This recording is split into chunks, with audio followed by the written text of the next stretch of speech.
Hi, and welcome to another edition of our adaptation vlog. This is where we discuss adaptations of the original material they're based on, even if the adaptations don't quite exist yet. Or in my case, I'm hoping for a better adaptation. I'm your host, Dorin, and today I will be discussing my dreamcast from one of my favorite books, The Last Unicorn by Peter S Beagle. It was published back in 1968, and it's about a unicorn who hears that she is the last of her kind. But not being able to believe that, she goes on a quest in search of the others. There was actually already an adaptation done of this book. In 1982, they did an animated film starring Jeff Bridges, Christopher Lee, Angela Lansbury, and Mia Farrow. However, in the early 2000s, there were rumors that they were planning on making a live-action adaptation of the book. This made me very excited and hopeful, but I have heard that it's been shelved indefinitely. Maybe one day. This, of course, did not stop me from actually creating my own Dreamcast. First character I'm doing is Molly Greu. She's the only female in this kind of rogue band of thieves, and she can stand up to each and every one of them. She's so amazingly just strong and brash. She's described as a thin thorn of a woman, pale, bony face with fierce tawny eyes and hair the color of dead grass, with sharp shoulders. And upon closer inspection, one of the other characters notices she's probably about 37 or 38. So for this, I chose Michelle Pfeiffer. It might seem a little strange because she is a bit older, but she just has that look. There are certain lines where she looks at the unicorn and says, "How dare you? Why weren't you here when I was younger?" So I just needed somebody to kind of have that feel, and I think Michelle Pfeiffer would be perfect. Another of the main characters who joins the unicorn on her quest pretty early is Schmendrick the magician. We first meet him when he's part of sort of like a carnival sideshow tour named Mommy Fortuna's. Schmendrick is described as tall, youngish man, pale, thin, and he's older than he looks, so he needed that baby face. He's sort of described as a boy trying to do a man's job. So I needed somebody who could look like he could do magic, but at the same time not be always so great at it. And it might seem silly, and maybe I'm typecasting him because of Chuck, but I figured Zachary Levi would be amazing for this part. He just has this way about him where he can be suave, and he can be very I know what's going on, I can do this. But other times he can also play the, oops, I don't know what just happened, but it happened. Mommy Fortuna is described as an old, frail woman. She is a witch. She is definitely a witch because she puts spells on all these animals. She has twiggy fingers and pebbly teeth. Gotta love that. The original actress who did the voice for Mommy Fortuna in the 1982 was Angela Lansbury. And when they first were in talks of a live-action film, she said that she would reprise her role. However, I see Angela Lansbury as just this sweeter old lady. Maybe it's because of, Murder, She Wrote and, Bedknobs and Broomsticks. So instead, I chose somebody who has been sort of a role model and a hero to me since, I was going to say since the 60s, even though I was not alive in the 60s. Back in the 60s, she played the spy Emma Peel on the BBC The Avengers. And she was so badass. And of course I'm talking about the incomparable Diana Rigg. More recently, people probably have seen her on Game of Thrones, so look her up. But she is amazing, and I just feel like she'd be able to totally do this. Now, Mommy Fortuna also has a bit of a henchman. His name is Rook. He doesn't really have a description, but I always considered him kind of an Igor type, and he has that kind of this is the mighty dragon, and its skin is so cold it burns, and can really sell it. Rook is the kind of person who can do this big speech, but then when Schmendrick gives him a small riddle, he's stumped for a whole night. And so I thought that the great Nick Frost would be perfect for this part. It's a really small part, but I would just love to see Nick Frost doing it. So I've talked about a bunch of characters, but I've been dancing around the unicorn. Now, Lady Thea is supposed to just look like a human form of a unicorn. She has a small spot on her head where the horn should be, like a birthmark. And the unicorn is white as fresh fallen snow.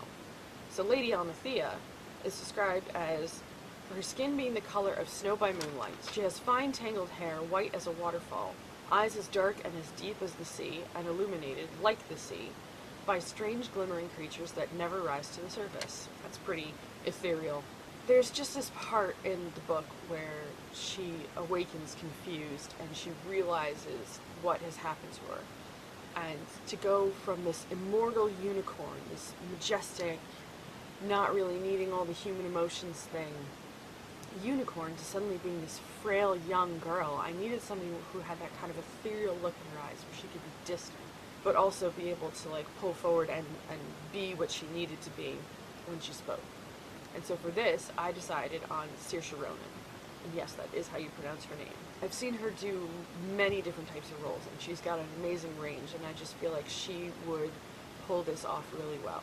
I'm going to throw in a few of the minor characters right now, just to kind of like fill in the story before we get to like the main last people. First, we have Captain Cully. He is the leader of the band of rogue thieves that Molly Greu is a part of. They just say that he's sort of like an Anglo-Saxon folklore. Maybe like a Robin Hood type thing, although even he knows Robin Hood isn't real. It might seem a little nostalgic of me, but I couldn't help myself.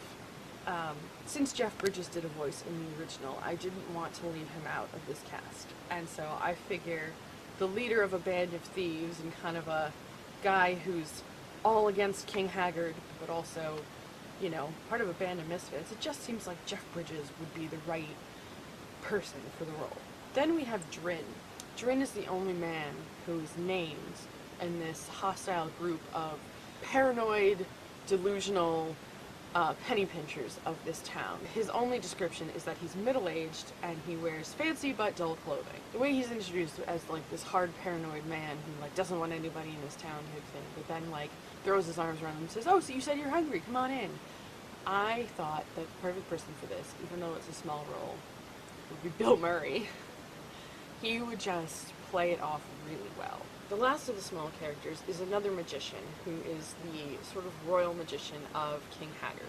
He's only in it for just a small bit, but kind of makes a big presence. Maverick is described as an old man with white hair, brows and all, and a beard. He's got a mild and wise face, eyes as hard as hailstones. I chose Christopher Plummer. He's got those bright blue eyes that could be considered kind of cold like hailstones. And he's in the older age range, so he would fit for kind of like a white wizard. Also, he has been known to kind of just show up in small parts in random movies, so I feel like he would actually enjoy just being like this sort of like magician who's like, "But I know this Schmendrick, he's awful, why do you want him?" And then King Haggard says, "He is my new magician," and so Maverick's like, "Fine." And then he's gone. Now, there are also a couple of other characters that are really small, but also just voices, so I'm just going to quickly rattle them off. One, at the beginning there's a butterfly who kind of reiterates to the unicorn that she is the last, but at the same time he never really gives a straight answer. He kind of talks in riddles. And I thought for the butterfly, the best voice would probably be Eddie Izzard. It might be enough said right there. The next voice is a tree. At one point, Schmendrick gets tied to a tree and he accidentally brings the tree to life, and the tree kind of falls in love with him. It says something along the lines of, "There's nothing more immortal than a tree's love." And I thought somebody like Melissa McCarthy would be perfect. She would just kind of have that sassy, like, "Why do you want to go anywhere else? I'm a tree, you must love me." The next voice is actually a skull. Now the skull also is kind of a sassy, like, "I'm not going to help you." No, like, "Say please," and then when they say please, like, "No." So for the skull, I figured since we already have Nick Frost cast in this, we should have Simon Pegg. Because, I mean, there's a point where the skull is just like, "No, wait, not you, not you," pointing to the unicorn, going, "Unicorn!" yelling, "Unicorn! King Haggard, it's a unicorn!" And I just, don't you just want to hear Simon Pegg yell unicorn? The last voice, that is just a voice, is a cat. I always imagine this cat, maybe because it's in an evil castle, as a black cat, and it just sort of needs that deep, maybe kind of Salem from Sabrina the Teenage Witch voice. And so I decided on Ron Perlman, because he does amazing voice acting, and even though the cat is a small thing, it'd just be great to hear him describing about the Red Bull. Lastly, we cannot forget about King Haggard. He is the main bad guy. And of course his son, Prince Lear. King Haggard is supposed to be this very gray as driftwood, tall, sharp, face of a pike, kind of cold, cold man. He was originally voiced by Christopher Lee, and Christopher Lee is a big fan of the book. When he went in for the voice recording for the 1982 movie, he brought in his own copy of the book that had earmarked pages of what he thought should not be omitted from the movie. And so I feel like he should not be omitted from the movie. He had been rumored as reprising his role of King Haggard when they were planning on doing the live action, and I can't imagine anybody besides Christopher Lee doing it. So Christopher Lee is my King Haggard. Now I've saved Prince Lear for last. And the main reason I did this is because even though he's only in like the last quarter of the book, he's a really good character. And he was voiced by the young Jeff Bridges in 1982. Now, if I could get young Jeff Bridges to play Prince Lear, I would. I really, really would.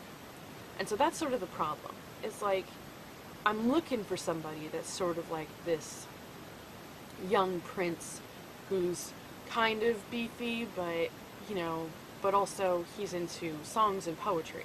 He wasn't until he met Lady Thea. Poor boy fell in love with a unicorn. And so, I'm gonna actually give you 3 people.